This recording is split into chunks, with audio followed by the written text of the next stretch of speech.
Hey guys, it's Elise and welcome back to My Cupcake Addiction. A little while back I posted this pretty cool and relatively easy rainbow layer surprise inside Instagram cake and you guys absolutely loved it, but ever since you've been asking me to make something else social media related. So today I'm going to be showing you how to make some really fun social media cupcakes, and I hope that I've managed to cover off on most of your favorite social apps. The things that you'll need to make your social media cupcakes. I just made a batch of vanilla frosting and I've colored it in 2 different shades of blue. So add a little food coloring and then a little more to get your darker blue. I've got red, yellow, and because I didn't want to make a whole batch of chocolate frosting, I just added some Nutella to a bowl of my vanilla frosting to kind of hack vanilla frosting and make it chocolate with a delicious Nutella-y twist. I've got some melted white chocolate or candy melts, scissors, a knife, and I've got a Ziploc bag. And I've also made you guys some templates today. So I've created some really fun little printable cupcake wrappers and also some cute little Instagram outlines, and I'll link to those down below so you can download them. Print those out on something slightly thicker than paper. So I normally use about a 210 GSM cardstock. Otherwise you can print them out on paper and stick them to something a little bit more heavy duty so they support your cupcakes. I've got a piece of parchment or baking paper and another template for our toppers. And of course, I've got my cupcakes. I'll leave links to good cupcake recipes down below. Let's get started. So you want to take your parchment paper and I'm just going to lay it over the top of my little printed template. And then I've put my white chocolate into a Ziploc bag and I'm going to snip off a very fine little point to make a pretty precise tiny little piping tip. If your white chocolate's too runny, just let it sit in the bag on the bench for a couple of minutes so it's not going everywhere when you try to start piping it. I'm going to trace around my template, starting with my little Snapchat ghost.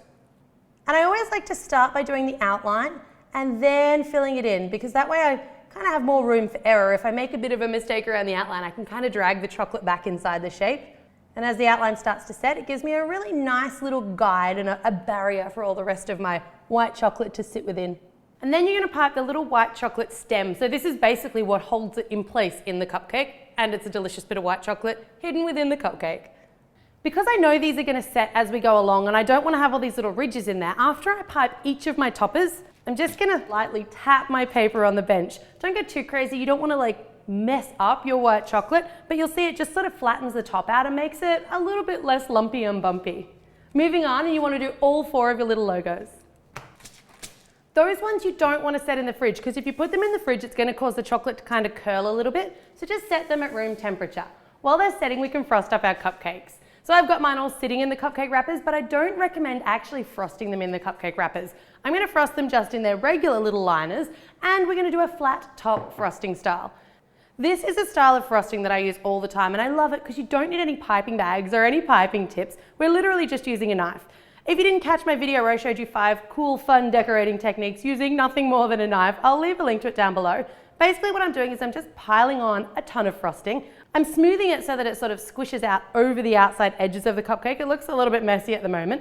Then I'm going to wipe my knife and I'm going to come around and just scrape it back. So you can see there I get a nice, neat kind of a high wall around my cupcake. Once I've got my high wall, I'm just going to use the knife again just to even out the top. And there I've got a flat top frosted cupcake. So I'm going to make sure that my frosting matches the color of my cupcake case. And you also want to make sure when you're using these paper cupcake cases or these cardboard cupcake cases, try not to let your buttercream frosting touch the cupcake case, because the butter from it will actually kind of absorb into the case. So you can see I've got my cupcake liner right flush up against that cupcake wrapper. That's going to go off to the side, and I'm going to frost up the rest of my cupcakes. So now that you've finished frosting up all your cupcakes, your templates should be set, and when you go to peel them off, you should just be able to take them straight off that wax paper. If they're not coming away quite easily, they may not quite be set yet, so you might want to leave them for just a little bit longer. Now I've got these quite long for different sized cupcakes, but you can size it up against your cupcake and you can snap a little bit off if you think it's going to be a little bit too tall. Because we haven't set that in the fridge, your chocolate should be quite pliable. Make sure that you're in line with your front logo, and it's as simple as sticking your little chocolate topper straight down into the middle. Make sure you stick it straight down, because if you try to go in at an angle, you risk snapping it. There's our Twitter social media cupcake. Love this guy. And a little Snapchat cupcake. I kind of wish that I had have done some kind of a black outline around the ghost, but I think it works without it. If you're not following me on social media, make sure that you do. I post on my Facebook and my Instagram, actually a lot more than I post here on YouTube. In goes your Facebook logo, like. And of course YouTube. I couldn't be on YouTube making cupcakes that don't involve YouTube. And finally for Instagram. Now, what I did for Instagram is I just cut around these little empty box templates, and then I picked photos that I liked. So I've got Jacob with a stash.